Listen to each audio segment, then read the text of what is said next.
औज़ु बिल्लाहि मिनश शैतानिर रजीम, बिस्मिल्लाहिर रहमानिर रहीम। आज दो तीन इश्यूज़ के ऊपर बात होगी। एक तो कल पंजाब असम्बली के अंदर वफाक से आए हुए नून लीग के दो शैतान और शरारती लीडरों राना सनाउल्लाह और अता तारड़, उनकी ज़ेर क़यादत और उनकी ज़ेर सरपरस्ती जो तूफ़ान बदतमीज़ी, जो बदतहज़ीबी, जो हड़बोंग रचाई गई और मचाई गई तकरीबन 4 से 5 घंटे, वो मीडिया के ज़रिए से भी पूरी पाकिस्तानी कौम ने देखी। और उसमें जो जो कुरानी आयात, अल्लाह पाक का नाम, मुक़द्दस नामों के जो सफ़ात थे, उनको फाड़ के जो बेहुरमती की गई, वो भी सब ने देखी। एक तो उस इशू के ऊपर बात होगी। दूसरा, इस वक्त जो अदम एतमाद के हवाले से आज भी उन दो शरारती और शैतान नून लीग के लीडरों ने, राना सनाउल्लाह और अता तारड़ ने जो बदमाशी असम्बली के बाहर की और फिर अंदर आके यहाँ पर मीडिया टॉक के ज़रिए से जो झूठ, फरेब और फ्रॉड की पॉलिटिक्स की, उसका जवाब भी है।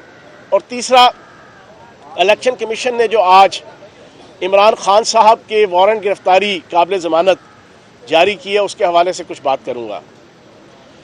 कल सारी दुनिया ने देखा कि किस अंदाज से नून लीग के अरकाने पंजाब असम्बली को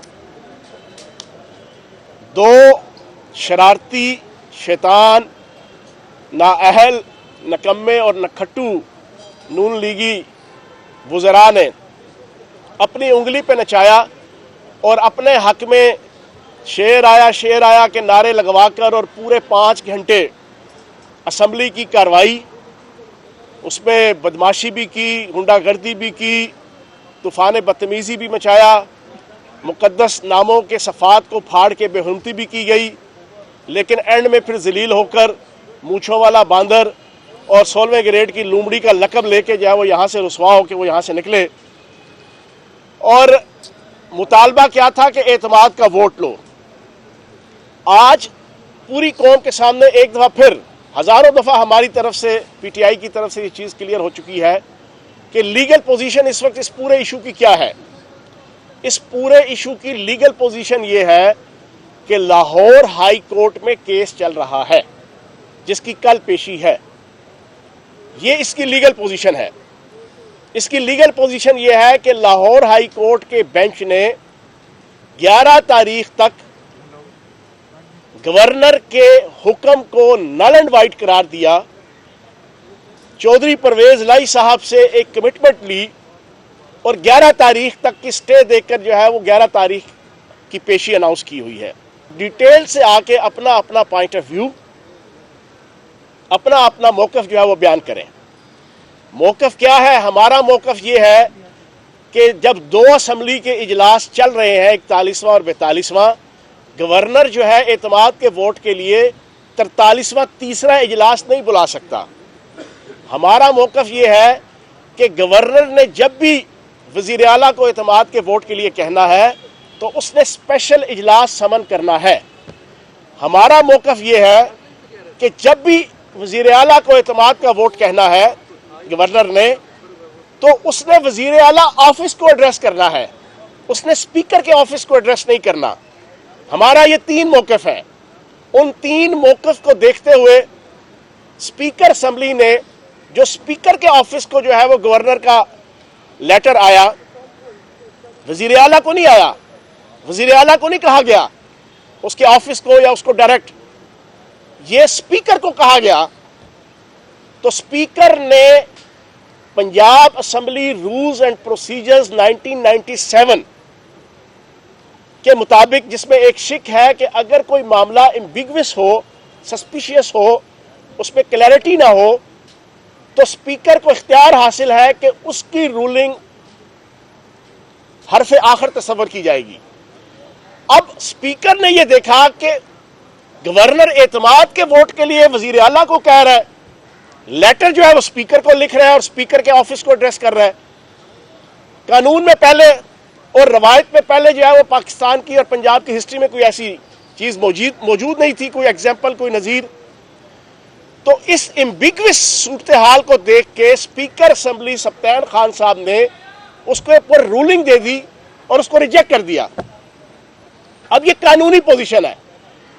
उस रिजेक्ट करने के हवाले से फिर सारा केस चला गया लाहौर हाई कोर्ट।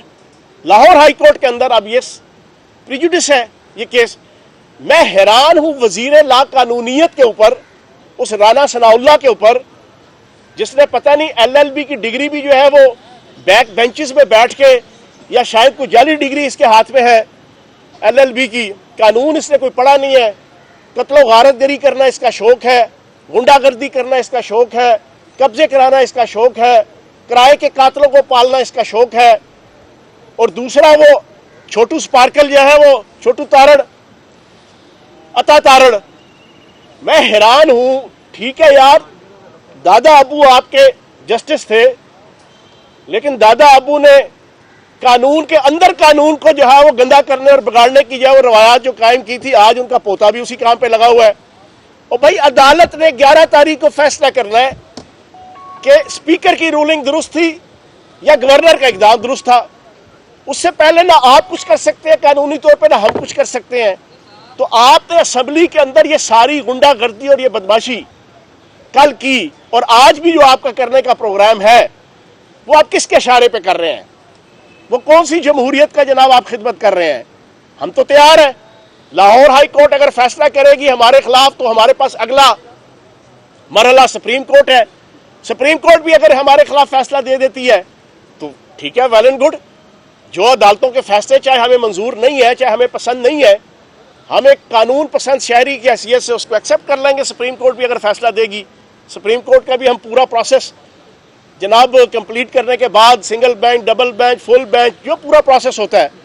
लेकिन ये तो नहीं कि जब अदालत के अंदर केस चल रहा है और पता है, वजीर ला कानूनियत को भी पता है, छोटू तारण को भी पता है, यहां पे जितने आले शरीफ की जाती कासा लेसी करने वाले मेंबरान असेंबली हैं, उनको भी पता है कि सूरत हाल क्या है। लेकिन शौक है और चस्का लेने के लिए इन्होंने बदमाशी भी की, चस्का लेने के लिए इन्होंने लॉ एंड ऑर्डर का मसला भी क्रिएट किया असेंबली के अंदर। स्पीकर के पास इख्तियार हासिल है कि कल जिसने भी लाकानूनियत की उसके ऊपर पाबंदी लग सकती है, जो स्पीकर का राइट है, कानूनी राइट है। लेकिन अभी तक स्पीकर ने वो एक्सरसाइज नहीं किया। तो मेरी गुजारिश है नून लीग के कायदीन पे कि इतनी ना बढ़ा पाकी दामा की हकायत, दामन को जरा देख, जरा बंदे का बा देख, जरा एहतियात के साथ। कानून कला तुसी नहीं पढ़ाया और बोलना और जनाब जबान, कलाम और हाथों के जरिए से हर किस्म की जनाब धौंस, धांधली, दबश सिर्फ आप ही नहीं जानते, सारों को पता है। हम भी सियासत के सारे मराहिल तय करके आए हुए हैं, स्टूडेंट पॉलिटिक्स से लेके यूथ और प्रैक्टिकल पॉलिटिक्स। यहाँ पे जितने मेंबरान असेंबली ट्रेजरी बेंचेस के हैं, उनको सब कुछ पता है।